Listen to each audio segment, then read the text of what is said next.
Hi friends, welcome to Siri Palnadu kitchen. ఈరోజు మన ఛానల్లో బెల్లం కొమ్ముల్ని ఎలా తయారు చేసుకోవాలో ఈరోజు నేను మీతో షేర్ చేసుకుంటానండి. చాలా సింపుల్గా చేసుకోవచ్చు, తక్కువ టైంలో ఈజీగా తయారు చేసుకోవచ్చు. ఒకరోజు కనుక చేసి పెట్టుకున్నామంటే నియర్లీ 15 డేస్ వరకు హ్యాపీగా తినేయచ్చు. ఇవి క్రంచీగా స్వీట్గా ఎంతో బాగుంటాయండి.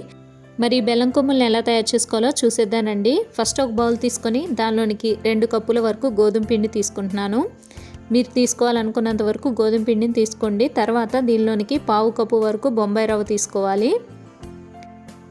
అలాగే కొంచెం సాల్ట్ని కూడా యాడ్ చేసుకోవాలి. మరీ ఎక్కువ సాల్ట్ యాడ్ చేయకండి, స్వీట్లో కొంచెం సాల్ట్ ఉంటే సరిపోతుంది. ఇప్పుడు ఈ బొంబాయి రవ్వ, గోధుమ పిండి, సాల్ట్ మొత్తం కలిసేలాగా కలుపుకొని ఇప్పుడు దీనిలోనికి ఒక 2.5 స్పూన్ల వరకు వేడి నూనెని యాడ్ చేసుకోండి.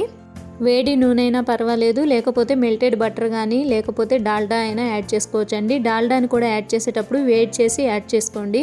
ఇప్పుడు ఇదంతా యాడ్ చేసుకొని స్పూన్తో కలుపుకోండి, ఎందుకంటే మనకు కొంచెం వేడిగా ఉంటుంది కదా. ఇలా మొత్తం స్పూన్తో కలిపిన తర్వాత ఇప్పుడు పిండి మొత్తాన్ని ఇలా రబ్ చేసుకుంటూ ఆయిల్ మొత్తం పిండికి పట్టేలాగా బాగా కలుపుకోండి. చూడండి, ఇలా చేతిలోకి పిండిని తీసుకొని అదిమినప్పుడు ఇలా ముద్దలాగా అయిందంటే మనకి ఆయిల్ సరిపోయినట్టు. సరిపోకపోతే మరి కొంచెం ఆయిల్ని యాడ్ చేసుకొని కలుపుకోవాలి. ఇప్పుడు కొంచెం కొంచెం వాటర్ని యాడ్ చేసుకుంటూ మనం పూరీ పిండిని ఏ విధంగా అయితే కలుపుకుంటామో అదే విధంగా కలుపుకోవాలి. మరీ చపాతీ పిండిలాగా పలుచగా కలుపుకోకండి, కన్సిస్టెన్సీ ఈ విధంగా ఉండాలి. ఇప్పుడు మూత పెట్టి ఒక 10 నిమిషాలు పక్కన పెట్టుకోండి. 10 నిమిషాల తర్వాత మన పిండిని ఈ విధంగా సపరేట్ చేసుకోవాలి. ఇప్పుడు రోలర్కి ఇలాగనే పీటకు కూడా కొంచెం ఆయిల్ని అప్లై చేసుకొని మనం పిండిని సపరేట్ చేసి పెట్టుకున్నాం కదా, దానిలో ఒక ముద్దను తీసుకొని ఇలా మొత్తం ఒకసారి ఇలా అనుకొని రోలర్ తోటి మనం చపాతీని ప్రెస్ చేసుకున్నట్టు ప్రెస్ చేసుకోండి. కాకపోతే ఇక్కడ బాగా మందంగా ప్రెస్ చేసుకోవాలి. చూడండి, మనకి ఇంత థిక్నెస్ అనేది ఉండాలి. ఇప్పుడు చాక్ తీసుకొని 4 సైడ్స్ ఈవెన్గా కట్ చేసుకోవాలి. ఈ విధంగా ఈవెన్గా కట్ చేసుకొని ఇలా నేను చూపిస్తున్న విధంగా కట్ చేసుకోండి. మనకి సేమ్ ఇదే పిండి గవ్వలకు కూడా యూస్ చేస్తారండి. గవ్వలు కూడా ఇదే ప్రాసెస్లో చేసుకుంటారు. అదేవిధంగా పాకం కూడా సేమ్ ఇలానే ఉంటుంది. మనకి గవ్వల పేట ఉంటే మీరు ఇదే పిండితోటి గవ్వలు కూడా చేసుకోవచ్చు.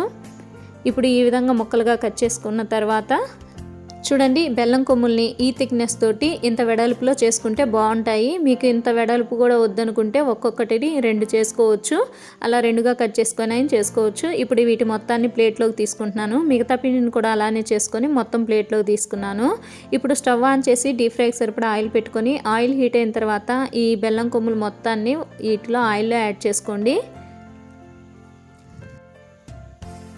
ఇలా ఆయిల్కి సరిపడా మొత్తం ఆయిల్లో యాడ్ చేసుకున్న తర్వాత వెంటనే గరిటె పెట్టి కదిలించకండి. ఇవి కొంచెం గట్టిపడిన తర్వాత గరిటె తీసుకొని కదిలించుకుంటూ 2 వైపులా ఫ్లిప్ చేసుకుంటూ లో టు మీడియం ఫ్లేమ్ మీద మాత్రమే వీటిని ఫ్రై చేసుకోవాలి.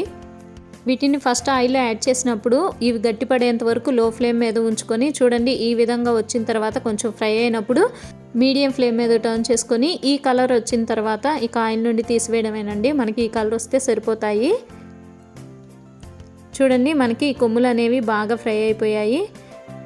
మీరు మధ్యలో ఒకటైనా తీసుకొని చెక్ చేసుకోండి. ఒకవేళ ఫ్రై అవ్వకపోతే మరలా ఆయిల్లో యాడ్ చేసుకొని ఫ్రై చేసుకోండి. చూడండి ఎంత క్రంచీ సౌండ్ వస్తుందో, బాగా చక్కగా వేగిపోయాయండి. కొంచెం మనకి టైం పడుతుంది. ఒక్కొక్క వాయ వచ్చేసరికి నియర్లీ 15 మినిట్స్ పైనే పడుతుందండి.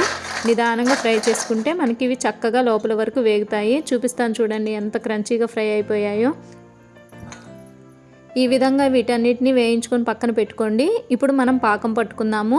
2 కప్పులు గోధుమ పిండి తీసుకున్నాం కదా, 2 కప్పుల గోధుమ పిండికి 1.5 కప్పు బెల్లం, 1/2 కప్పు వాటర్ని తీసుకొని ఇప్పుడు లో ఫ్లేమ్ మీద ఈ బెల్లం మొత్తాన్ని ఇలా గరిటెతోటి కలుపుకుంటూ మరిగించుకోండి.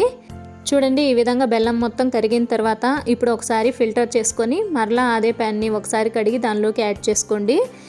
ఇప్పుడు దీనిలోనికి ఫ్లేవర్ కోసం కొంచెం ఇలాచీ పౌడర్ని కూడా యాడ్ చేసుకొని మొత్తం ఒకసారి కలుపుకుంటూ లో ఫ్లేమ్ మీదనే మనకి మంచిగా పాకం వచ్చేంత వరకు మరిగించుకోండి. మనం బెల్లం కరిగించుకునేటప్పుడు ఐ ఫ్లేమ్ మీద పెట్టి కరిగించుకున్నామంటే ముందు కరిగిన బెల్లం మళ్ళీ పాకం వచ్చే ఛాన్సెస్ ఉంటుంది కాబట్టి లో ఫ్లేమ్ మీదే చేసుకోండి.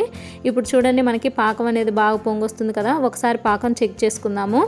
మనకి పాకం అనేది ఇంకా రాలేదండి. ఇలా మెత్తగా అనేది ఉండకూడదు.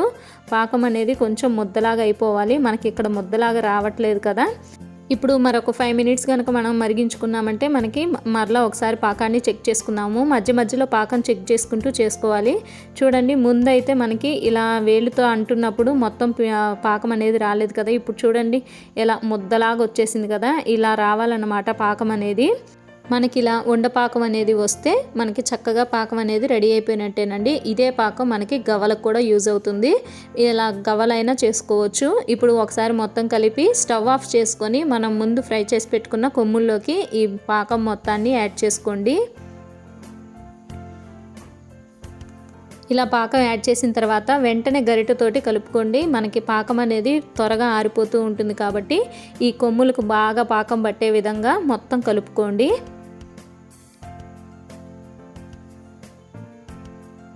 చూడండి, ఈ విధంగా కలుపుతుంటేనే మనకి పాకం అనేది ఆరిపోతుంది కదా. ఇలా మొత్తం కలుపుకున్న తర్వాత అన్నిటికీ పాకం పట్టిన తర్వాత వీటిని ఒక 1/2 అవర్ పాటు పక్కన పెట్టుకోండి. 1/2 అవర్ తర్వాత చూడండి మన కొమ్ములన్నిటికీ బెల్లం బాగా పట్టి మనకి బెల్లం కొమ్ములు అనేవి రెడీ అయిపోయాయి. చాలా సింపుల్ అండి, ఈజీగా చేసుకోవచ్చు. పాకం కూడా ఎటువంటి వాళ్ళకైనా కానీ ఈజీగా పట్టుకోవచ్చు. ఇలా మనం పాకం కలిపినప్పుడు ఇలా అంటుకుపోయినవి కూడా ఈజీగా ఈ విధంగా సపరేట్ చేసుకోండి. అంతేనండి, మనకి బెల్లం కొమ్ములు అనేవి రెడీ అయిపోయాయి. పాకం పట్టిన తర్వాత మెత్తబడే ఛాన్స్ కూడా లేదండి. చూడండి ఎంత క్రంచీగా ఉన్నాయో, లోపల ఎంత గుల్లగా కనపడుతున్నాయి కదా. మరి ఈ బెల్లం కొమ్ములను కూడా మీరు కూడా ఈ పండగకి ట్రై చేశాక మీ ఫీడ్బ్యాక్ని నాతో షేర్ చేసుకోండి. మరి బెల్లం కొమ్ముల రెసిపీ మీకు నచ్చితే ప్లీజ్ లైక్ చేయండి, షేర్ చేయండి. ఇలాంటి మరిన్ని సింపుల్ అండ్ టేస్టీ రెసిపీస్ కోసం మా ఛానల్ని సబ్స్క్రైబ్ చేసుకోండి. And thank you for watching.